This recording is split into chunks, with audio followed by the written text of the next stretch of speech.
ചെന്നൈയിലെ പഠിത്തമൊക്കെ കഴിഞ്ഞ് ധ്രുവ് ഏറെ നാളുകൾക്ക് ശേഷം തൻ്റെ ചെറിയമ്മയുടെ വീട്ടിലേക്ക് വരികയാണ്. തൻ്റെ ഏറ്റവും പ്രിയപ്പെട്ട ചെറിയമ്മയാണ് ഗൗരി. താൻ +2 പഠിക്കുമ്പോഴാണ് ചെറിയമ്മയും കുടുംബത്തെയും അവൻ അവസാനമായി കണ്ടത്. ഇന്ന് തൻ്റെ 6 വർഷത്തെ ബിടെക് എംടെക് പഠിത്തം കഴിഞ്ഞ് അവൻ ആദ്യം തന്നെ വരുന്നത് തൻ്റെ ചെറിയമ്മയെ കാണാനാണ്. അവൻ വരുന്ന സന്തോഷത്തിലാണ് ഗൗരി ഇപ്പോൾ. തൻ്റെ ഏറ്റവും പ്രിയപ്പെട്ട ധ്രുവിനായി അവൻ ഒരുപാട് ഇഷ്ടമുള്ള പലഹാരങ്ങൾ തയ്യാറാക്കുകയാണ് ഗൗരി.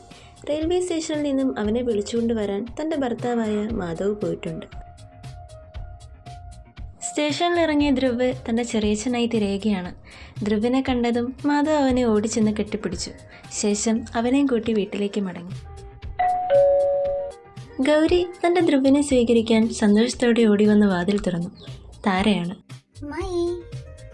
ആ മോളെ താരെ, നീ വന്നോ? ബാ കയറിയിരി എന്നും പറഞ്ഞ് അവക്കായി ഗൗരി ചായ എടുക്കാനായിട്ട് കിച്ചണിലേക്ക് പോയി.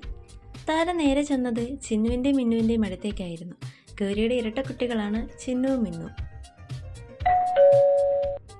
ഗൗരി, മാധവ് നീട്ടി വിളിച്ചു.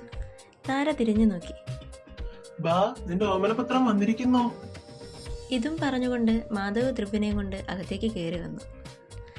അകത്തേക്ക് കയറിയ ധ്രുവിൻ്റെ കണ്ണുടക്കുന്നത് പിള്ളേരുമായി നിന്ന് തങ്ങളെ തിരിഞ്ഞു നോക്കി നിൽക്കുന്ന താരയെയാണ്.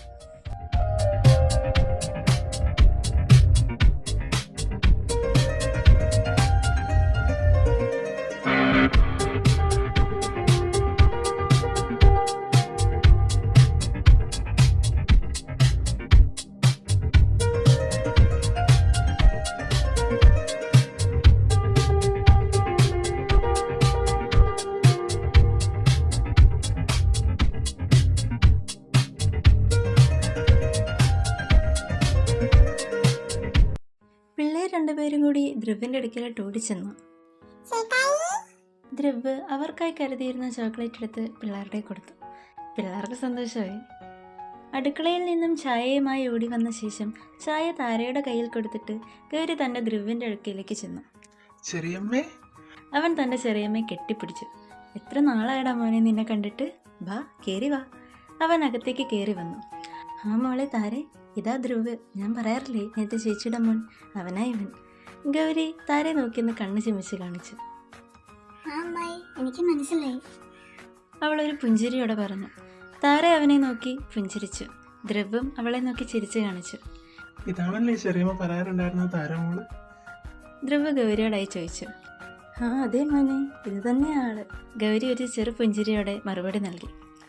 തൻ്റെ സാധന സാമഗ്രികളെല്ലാം എടുത്തു വെച്ച ശേഷം അവൻ ഫ്രഷ് ആകാൻ കയറി. ഫ്രഷായി വന്ന അവന് വേണ്ടി ഗൗരി താൻ അവനായി ഒരുക്കി വെച്ച പലഹാരങ്ങളും ചായയും ഒക്കെ എടുത്തുകൊണ്ട് നൽകി. പിന്നെ വിശേഷങ്ങൾ പറഞ്ഞിരിപ്പായി നിമിഷങ്ങൾ കടന്നു. ധ്രുവിന് അവിടെ ഒരു സുഹൃത്തുണ്ടായിരുന്നു. അവിടെ വരുമ്പോഴെല്ലാം ധ്രുവ് അവൻ്റെ വീട്ടിലേക്ക് പോകുമായിരുന്നു. അങ്ങനെ പോകാൻ ഇറങ്ങിയപ്പോഴാണ് താരയും തനിക്ക് അവിടെ തൻ്റെ കൂട്ടുകാരിയുടെ വീട് വരെ പോകണം എന്നും പറഞ്ഞ് ഇറങ്ങാൻ നിന്നത്. എന്നാൽ രണ്ടുപേരും കൂടി ഒരുമിച്ച് പോയിട്ട് വാ എന്നും പറഞ്ഞ് ഗൗരി അവളെ അവൻ്റെ കൂട്ടത്തിൽ വിട്ടു. ഇരുവരും നടന്നാണ് പോകുന്നത്.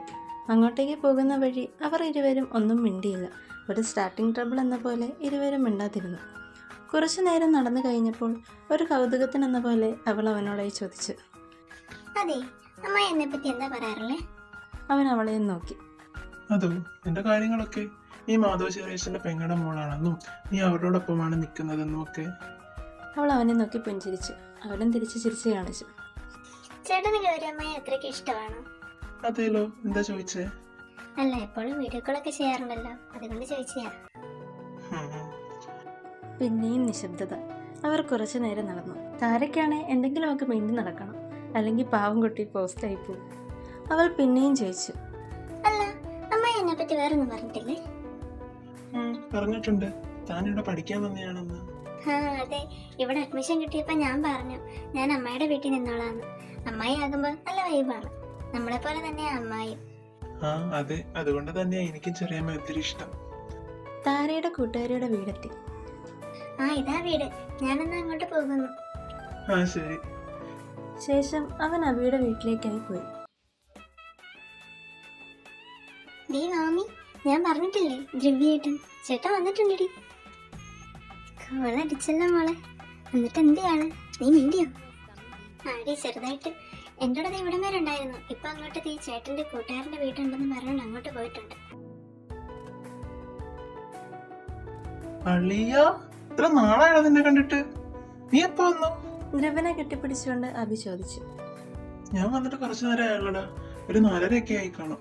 ഞാൻ പിന്നെ ദേ നിന്നെ കാണാൻ വേണ്ടി ഓടി വന്നേ ഇങ്ങോട്ട്. അങ്ങനെ അവർ കുറച്ച് കാര്യങ്ങളൊക്കെ പറഞ്ഞിരുന്നു.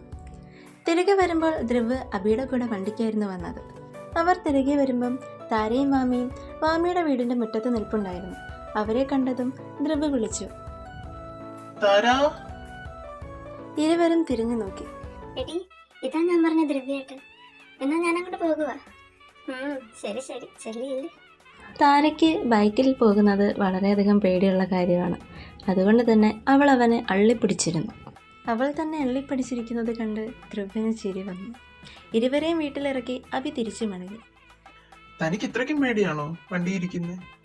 അവൾ അവനെ മെല്ലെ നോക്കി ഇളിച്ചു കാണിച്ചു. അവൻ അവളുടെ ആ ചിരി കണ്ട് ചിരിച്ചു പോയിരുന്നു. ആ മക്കളെ, നിങ്ങൾ തിരിച്ചു വന്നോ? എടാ മോനെ, നീ നിൻ്റെ ഫോൺ എടുക്കാതെയാ പോയത്. പിന്നെ നിൻ്റെ ഫോണിലേക്ക് ശ്രുതി എന്ന് പറയുന്നൊരു കുട്ടി വിളിച്ചിട്ടുണ്ടായിരുന്നു ആണോ എന്നും പറഞ്ഞ് വളരെയധികം സന്തോഷത്തോടെ അവൻ അകത്ത് കയറി ശ്രുതിയെ തിരിച്ചു വിളിക്കാനൊരുങ്ങി. അത് കണ്ടതും താരയുടെ മുഖം ചെറുതായെന്ന് വാടിയിരുന്നു.